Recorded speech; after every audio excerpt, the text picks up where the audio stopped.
नमस्कार, आप देख रहे हैं प्रदेश का सबसे भरोसेमंद news channel India news Haryana. मैं हूं आपके साथ नलिनी पांडे और वक्त हो गया फटाफट 100 का। किसानों के आंदोलन का 57वां दिन है। सरकार के प्रस्ताव को लेकर किसानों की मीटिंग, आगे की रणनीति पर चर्चा। सरकार और किसानों के बीच 11वें दौर की मीटिंग हुई। सरकार और किसानों के बीच ये बैठक भी बेनतीजा रही है। ऐसे में किसान नेताओं को 22 जनवरी को दोपहर 2 बजे मीटिंग की अगली तारीख दे दी गई। कृषि मंत्री ने कहा कि सरकार किसी भी सूरत में तीनों कानूनों को वापस नहीं लेगी। सरकार और किसान संगठनों के नेताओं की एक कमेटी बना देते हैं। जब तक बीच का रास्ता नहीं निकलेगा तब तक हम कानून को लागू नहीं करेंगे।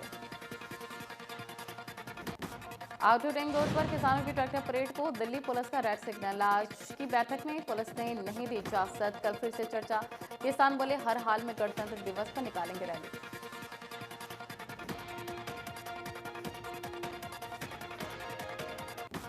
किसानों को केंद्र सरकार की तरफ से दिए गए प्रस्ताव पर पूर्व मुख्यमंत्री और नेता प्रतिपक्ष भूपेंद्र सिंह हुड्डा ने कहा कि ये बात तो साफ जाहिर है कि कानून किसानों के हित के नहीं है, इसलिए केंद्र सरकार ने अपना रवैया बदला। हुड्डा ने कहा कि केंद्र सरकार ने एक कदम बढ़ाया है। किसान नेता इस आंदोलन का नेतृत्व कर रहे हैं, वो आप देखेंगे कि आगे क्या करना है। हम किसानों का समर्थन कर रहे हैं। किसानों की मांग बिल्कुल जायज है।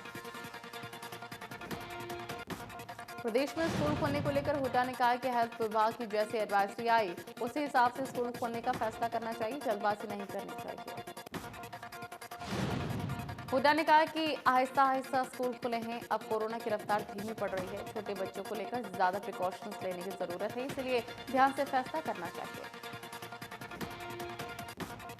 हरियाणा बीजेपी प्रभारी विनोद तावड़े ने अपने चंडीगढ़ प्रवास के तीसरे दिन जिला अध्यक्षों के साथ मुलाकात की। पिछले 2 दिनों में बीजेपी के तमाम विधायकों के साथ भी प्रभारी विनोद तावड़े ने मुलाकात की थी। सूत्रों के मुताबिक कई विधायकों ने फीडबैक दिया है कि अफसर उनकी बात नहीं सुनते। विनोद तावड़े विधायकों और बीजेपी के तमाम वरिष्ठ पदाधिकारियों से 3 सवाल पूछ रहे हैं।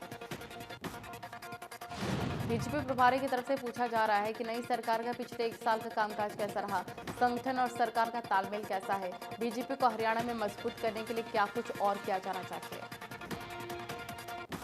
सूत्रों के मुताबिक बैठक में किसान आंदोलन पर भी चर्चा हुई। कुछ बीजेपी विधायकों ने किसान आंदोलन को लेकर उनकी विधानसभा में पड़े असर की बात बीजेपी प्रभारी के सामने रखी। कुरुक्षेत्र में जिला कांग्रेस भवन में हरियाणा कांग्रेस प्रभारी विवेक बंसल पहुंचे। उनके साथ प्रदेश अध्यक्ष कुमारी सैलजा भी थी। इस दौरान कांग्रेस के कद्दावर नेता अशोक अरोड़ा, विधायक मेवा सिंह, पूर्व विधायक अनिल कुमार सहित कांग्रेस के कई नेता मौजूद रहे। वैक्सीनेशन के दूसरे चरण में प्रधानमंत्री नरेंद्र मोदी और सभी मुख्यमंत्री को कोरोना का टीका लगेगा। दूसरे चरण में 50 साल से ज्यादा उम्र के लोगों को वैक्सीन लगाया जाएगा। ऐसे में सभी सांसद और विधायक जो 50 के ऊपर हैं उनको दूसरे चरण में कोरोना का वैक्सीन दिया जाएगा। देश में अभी कोरोना वैक्सीनेशन का पहला फेज चल रहा है, जिसके तहत 7 लाख से ज्यादा स्वास्थ्य कर्मियों को टीके का पहला डोज दिया जा चुका है। दूसरे फेज में सेना, अर्धसैनिक बलों के जवानों और 50 साल के ऊपर के लोगों को टीका दिया जाएगा। हालांकि अभी क्लियर नहीं है कि दूसरा फेज कब से शुरू होगा, लेकिन दूसरे फेज की गाइडलाइन तय है।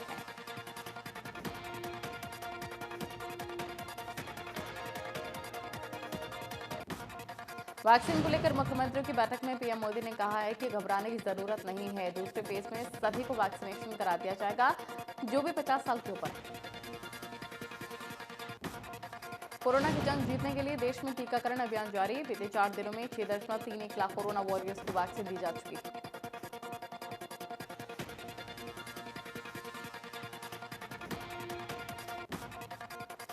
दिल्ली में कोरोना टीकाकरण अभियान के चौथे दिन 4 कोरोना वॉरियर्स में वैक्सीन के साइड इफेक्ट देखने को मिले हैं। इनमें से 3 को डिस्चार्ज कर दिया गया है और एक की राजीव गांधी हॉस्पिटल में निगरानी जारी है। इसी तरह उत्तराखंड, छत्तीसगढ़, कर्नाटक में भी एक व्यक्ति को वैक्सीन देने के बाद परेशानी हुई। राजस्थान में भी एक व्यक्ति में साइड इफेक्ट देखने के बाद हॉस्पिटल में भर्ती कराया गया। स्वास्थ्य मंत्रालय की ओर से बताया गया है कि आंध्र प्रदेश में सबसे ज्यादा हफ्ते में 6 दिन टीका लगाया जाएगा। मिजोरम इस मामले में दूसरे नंबर पर है और यहां पर 5 दिन टीका लगाया जाएगा।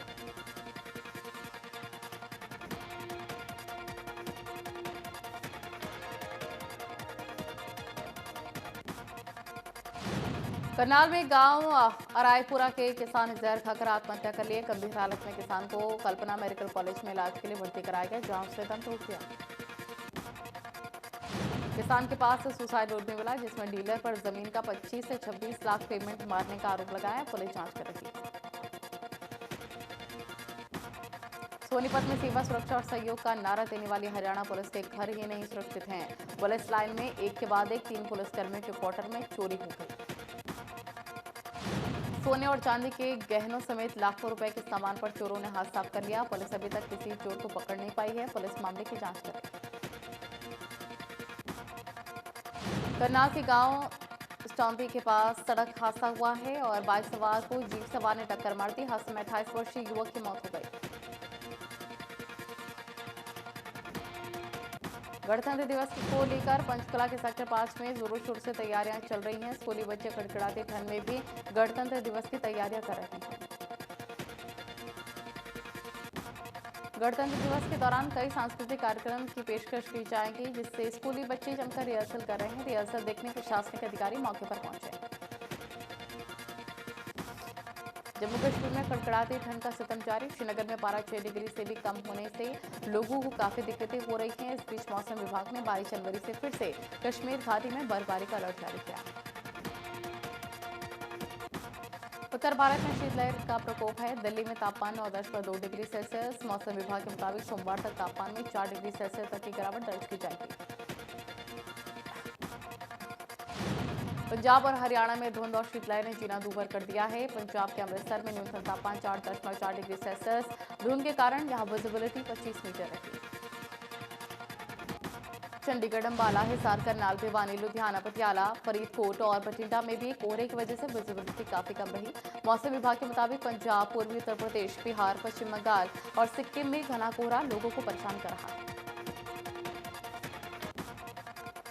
भूरी रत्वे नामक बीमारी से जूझ रहे कृषि वैज्ञानिकों को 20 साल बाद अंतर्राष्ट्रीय सफलता हासिल हुई। राष्ट्रीय गेहूं अनुसंधान केंद्र करनाल, क्षेत्रीय केंद्र शिमला और सिडनी यूनिवर्सिटी के तत्वावधान में चल रहे शो से LR80 नामक जीन का पहचान हो गया।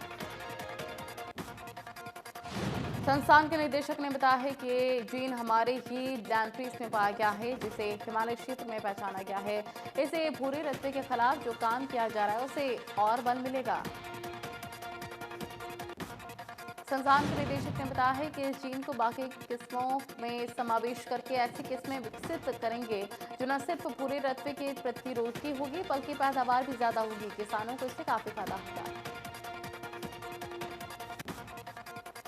सिविल इंजीनियर्स के साथ बैठक के बाद सीएम ने कहा कि कॉन्ट्रैक्ट प्रोसेस में पारदर्शिता लाने को लेकर मीटिंग में चर्चा हुई है। साथ ही सीएम ने कहा कि सभी टेंडर को ई-टेंडरिंग व्यवस्था में शामिल किया जाएगा। सिविल इंजीनियरिंग से मुलाकात को लेकर सीएम ने कहा कि सरकार की ओर से सभी पेमेंट वक्त पर किए गए हैं। उन्होंने कहा कि 20 दिन पेमेंट लेट होने पर ब्याज मिलेगा। डिप्टी सीएम ने हरियाणा राज्य औद्योगिक एवं बुनियादी ढांचा विकास निगम के आला अधिकारियों के साथ समीक्षा बैठक की है। लॉजिस्टिक हब को लेकर डिप्टी सीएम ने कहा है कि इस क्षेत्र के चहुमुखी के विकास और रोजगार के लिए मील का पत्थर साबित होगा। डिप्टी सीएम दुष्यंत चौटाला ने महेंद्रगढ़ जिले के नांगल चौधरी में उत्तर भारत के बड़े मल्टी मॉडल लॉजिस्टिक हब के निर्माण को शुरू करने को लेकर अधिकारियों के साथ मंथन किया। इस दौरान डिप्टी सीएम ने जरूरी निर्देश भी दिए। डिप्टी सीएम ने कहा है कि नांगल चौधरी में लॉजिस्टिक हब के खुलने से दक्षिण हरियाणा में पहली बार मल्टीनेशनल कंपनी का आगमन होगा और महेंद्रगढ़ जिले के लिए राजस्व का हिस्सा भी बढ़ेगा। उन्होंने बताया है कि इस लॉजिस्टिक हब को Delhi Mumbai dedicated rail front corridor का भी लाभ मिलेगा। कंपनियों के लिए कच्चा माल लाने और तैयार माल से जाने में कॉरिडोर अहम भूमिका निभाएगा। हरियाणा के शिक्षा मंत्री कंवरपाल गुर्जर ने कहा है कि स्कूलों में 1 फरवरी से 6ठी से 8वीं कक्षाएं शुरू होने जा रही हैं। स्कूल में कोरोना गाइडलाइन का सख्ती से पालन किया जाएगा। शिक्षा मंत्री ने दी जानकारी कि 9वीं से 12वीं तक की कक्षाओं का रिस्पांस सही है। कोरोना केस में कमी आई है और अब वैक्सीन भी आ गई है। ऐसे में हमारे प्रोत्साहन बढ़ गए हैं कि हम छोटी क्लासेस भी शुरू करें। बच्चों के सिलेबस को लेकर शिक्षा मंत्री ने कहा कि सिलेबस पीछे है। ऐसे में एग्जाम के लिए कोई तारीख तय नहीं है। बच्चों को 1 महीने का ज्यादा समय देने के लिए अप्रैल की लास्ट में परीक्षाएं होंगी। हरियाणा वित्त विभाग के अतिरिक्त मुख्य सचिव TVSN प्रसाद ने सभी खजाना अधिकारियों को निर्देश दिए हैं कि वो 15 दिनों के अंदर अंदर पेंशन भोगियों की सूची तैयार करें। पेंशन से जुड़े लंबित मसलों की लिस्ट सुनिश्चित करें। उन्होंने सभी आहरण एवं वितरण अधिकारियों से भी अनुरोध किया है कि वो पेंशन भुगतान आदेश यानी कि पीपीओ समय पर जारी करें ताकि पेंशन भोगियों को सभी तरह का लाभ समय पर मिले। कुरुक्षेत्र में बर्ड फ्लू से बचाव के लिए 3 दर्जन रैपिड एक्शन टीमों का गठन किया गया है। प्रशासन सभी पोल्ट्री फार्म पर नजर बनाए हुए है। मुर्गी पालकों के लिए पशुपालन विभाग की तरफ से गाइडलाइन जारी। बर्ड फ्लू से जुड़ी सूचना देने के लिए लघु सचिवालय के नए भवन में कंट्रोल रूम बनाया गया है। कंट्रोल रूम के नंबर पर 24 घंटे संपर्क किया जा सकता है। कंट्रोल रूम में अधिकारियों और कर्मचारियों की ड्यूटी लगाई गई है। रेवाड़ी के डबल फाटक अंडरपास में देरी लोगों की परेशानी का सबब बन गई है। रेलवे अंडरपास का शिलान्यास लगभग 2 साल पहले पूर्व केंद्रीय राज्य मंत्री राव इंद्रजीत सिंह के द्वारा किया गया था।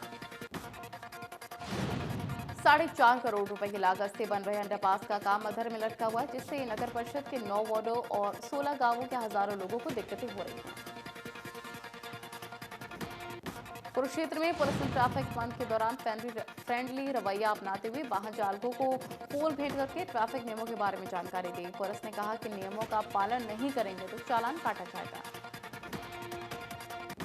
यातायात नियमों के बारे में लोगों को जागरूक करने के लिए प्रदेश भर में सड़क सुरक्षा महीने की शुरुआत की गई है और सिरसा में पहले दिन लालबत्ती चौक पर यातायात पुलिस ने अभियान चलाया। इस अभियान के तहत वाहन चालकों को फूल देकर यातायात के नियमों के बारे में जानकारी दी गई है। पुलिस ने दोपहिया वाहन चालकों से हेलमेट पहनने और चौपहिया वाहन चालकों से सीट बेल्ट लगाने की अपील की। गोहाना ट्रैफिक पुलिस ने 11 मोटरसाइकिलों को इम्पाउंड करते हुए 30 वाहनों का 1,04,000 रुपए का चालान काटा है। हफ्ते में 3 दिन टोहाना में विशेष अभियान चलाया जाएगा। भवानीखेड़ा के वार्ड नंबर 10 में प्राचीन डेयरी के पास कूड़े के ढेर लगे हुए हैं। गंदगी के चलते लोगों में आक्रोश है। नाराज लोगों ने नगर पालिका प्रशासन के खिलाफ नारेबाजी की, साथ ही समस्या के समाधान की मांग भी की है। लोगों ने आरोप लगाया है कि शिकायतों के बावजूद भी समस्या का कोई समाधान नहीं निकल पा रहा। गंदगी के ढेर से आसपास के घरों में बीमारी फैलने का डर है। वहीं प्रशासन मामले में कोई समाधान नहीं निकल पा रहा। राम मंदिर निर्माण के लिए विश्व हिंदू परिषद ने निधि संग्रहण अभियान चलाया हुआ है। निधि संग्रहण अभियान के लिए प्रांत स्तरीय कार्यालय फरीदाबाद में खोला गया है, जिसका उद्घाटन साध्वी दीदी पितम्बरा और विश्व हिंदू परिषद के अंतर्राष्ट्रीय अध्यक्ष डॉक्टर आलोक कुमार ने किया। साध्वी रितम्बरा ने वेब सीरीज तांडव को लेकर कहा है कि ऐसे लोग हिंदू देवी देवताओं का अपमान करेंगे तो हिंदू समाज उनके खिलाफ तांडव ही करेगा, उनके खिलाफ सख्त कार्रवाई की जाएगी। करनाल के वार्ड नंबर 2 के पार्षद बलविंदर सिंह को कोर्ट ने 14 दिन की न्यायिक हिरासत में जेल भेज दिया है। बलविंदर सिंह पर नगर निगम के काम में बाधा डालने का आरोप है। बलविंदर सिंह के खिलाफ नगर निगम के अधिकारियों ने शिकायत दी कि उन्होंने काम में बाधा पहुंचाई है और काम को बाधित करने का प्रयास किया है, जिसके बाद सीआईए की टीम ने कार्रवाई की। पार्षद के परिजनों का आरोप है कि घर में आकर पुलिस ने बदतमीजी की। अगर वो अपने वार्ड के लोगों के हक के लिए खड़े होते हैं तो फिर उसके बाद ये कार्रवाई होती है तो वो क्या करेंगे। नूंह में बुजुर्ग व्यापारी की हत्या की घटना को व्यापारी में रोष है। गुस्साए व्यापारियों ने अनाज मंडी को बंद रखते हुए प्रशासन के खिलाफ प्रदर्शन किया। कारोबारियों ने मामले में आरोपियों की गिरफ्तारी की मांग की। कारोबारियों ने प्रशासन को चेतावनी दी है कि हमलावरों को जल्दी गिरफ्तार नहीं किया जाता है तो बाजार को बंद रखा जाएगा, साथ ही रोड भी जाम करेंगे। पुलिस ने जल्द गिरफ्तारी का भरोसा दिया।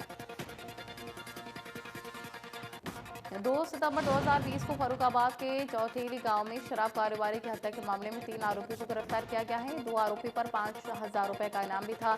मामले में अब तक 11 आरोपी गिरफ्तार हो चुके हैं।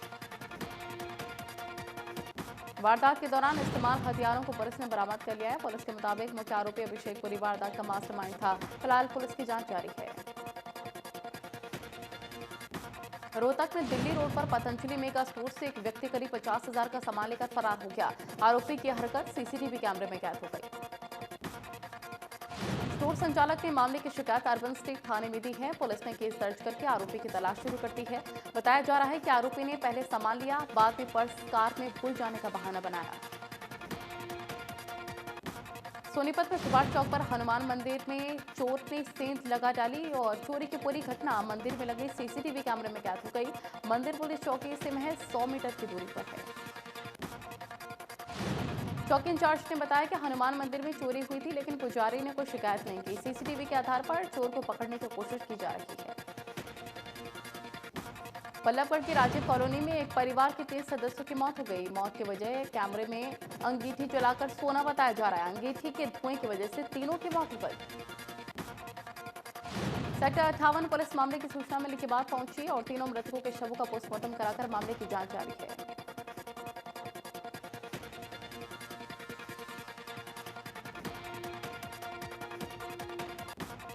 नूंह जिले के तेड़ गांव में स्वास्थ्य विभाग की टीम ने एक डॉक्टर को गिरफ्तार कर लिया है। स्वास्थ्य विभाग की टीम ने क्लिनिक से अल्ट्रासाउंड मशीन के साथ कई अन्य सामान बरामद किए।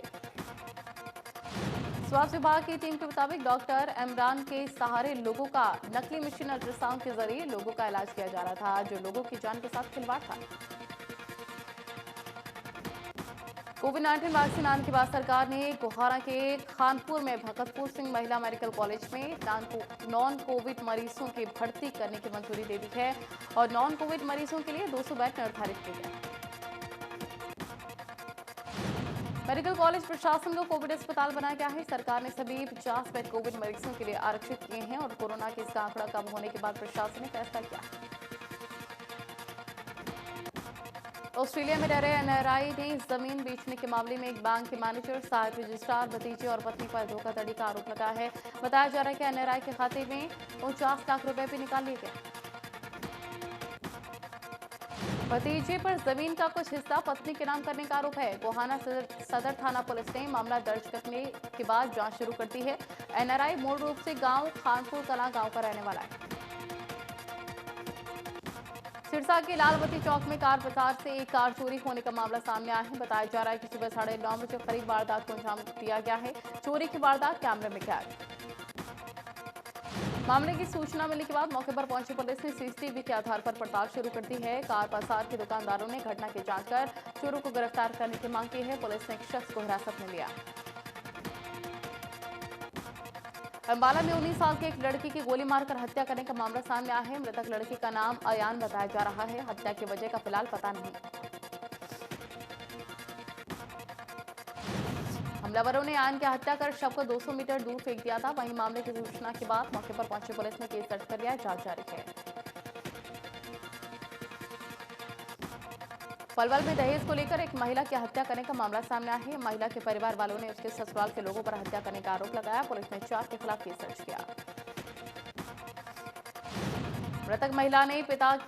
मृतक महिला के पिता की माने तो दहेज की मांग पूरी न होने के चलते दामाद उनकी बेटी के साथ मारपीट करता था। दामाद ने दहेज में कार की मांग की थी। वहीं ससुराल वाले भी महिला को परेशान करते थे। अम्बाला के सेंट्रल जेल में नशा और मोबाइल फोन बड़ी ही आसानी से पहुंच रहे हैं। अम्बाला के सेंट्रल जेल में जनवरी के महीने में ही दर्जन भर मोबाइल और भारी मात्रा में नशा बरामद हो चुका है। कई कैदी जेल प्रशासन पर मारपीट के आरोप लगा चुके हैं और एक बार फिर से जेल प्रशासन ने 6 मोबाइल और एक सिम बरामद किया। राउंड के दौरान जेल प्रशासन को एक बैग बड़ा मिला, जिसे जेल के बाहर से फेंका बताया जा रहा है। जो बाइडेन ने अमेरिका के 40वें राष्ट्रपति के तौर पर शपथ ली। बतौर राष्ट्रपति अपने पहले भाषण में उन्होंने कहा कि अमेरिका का दिन है, कि लोकतंत्र की जीत है और जश्न का समय है, नया इतिहास बन रहा है। कमला हैरिस ने अमेरिका के उपराष्ट्रपति पद की शपथ ली है। वो इस पद पर पहुंचने वाली अमेरिका की पहली महिला हैं। इसी के साथ उन्होंने इतिहास भी रच दिया है। शपथ ग्रहण समारोह कैपिटल हिल में हुआ। अमेरिका के पूर्व राष्ट्रपति जॉर्ज बुश, बिल क्लिंटन और बराक ओबामा समारोह में मौजूद रहे। कड़ी सुरक्षा के बीच अमेरिका में समारोह हुआ। जो बाइडेन ने अपने भाषण में एकजुटता पर जोर दिया। उन्होंने कहा कि वो अमेरिका को साथ लाने और लोगों को एकजुट करने के लिए पूरी ताकत लगाएंगे। उन्होंने अमेरिकी जनता से भी इस काम में साथ आने की अपील की है। राष्ट्रपति बाइडेन ने कहा है कि अमेरिका के सभी लोगों का राष्ट्रपति मैं हूं और मैं उनका भी राष्ट्रपति जिन्होंने मुझे वोट नहीं दिया। मैं सबकी तरक्की, सबकी रक्षा के लिए हूं। अमेरिका में सबको सम्मान जरूर मिलेगा। जो बाइडेन ने शपथ ग्रहण समारोह के कुछ ही घंटों बाद डोनाल्ड ट्रंप के एक फैसले को पलट दिया। बाइडेन ने जलवायु परिवर्तन से लड़ने के लिए अंतर्राष्ट्रीय पेरिस जलवायु समझौते में अमेरिका की वापसी की घोषणा की है। CNN की रिपोर्ट के मुताबिक बाइडेन ने पेरिस जलवायु समझौते में अमेरिका को फिर से शामिल करने के लिए कार्यकारी आदेश पर साइन कर दिए हैं। बाइडेन का कहना है कि हम एक तरह से जलवायु परिवर्तन का मुकाबला करने जा रहे हैं, जो कि हमने अब तक नहीं किया। पीएम मोदी ने ट्वीट करके जो बाइडेन को बधाई दी है। उन्होंने कहा कि हम दोनों मिलकर काम करेंगे, उनके साथ काम करने को लेकर उत्साहित हैं। पीएम मोदी ने कमला हैरिस को अमेरिका का उपराष्ट्रपति बनने पर बधाई दी। पीएम मोदी ने ट्वीट किया कि भारत अमेरिका संबंधों को और मजबूत बनाने के लिए आपके साथ बातचीत करने की उम्मीद है। भारत अमेरिका साझेदारी हमारे फायदेमंद है।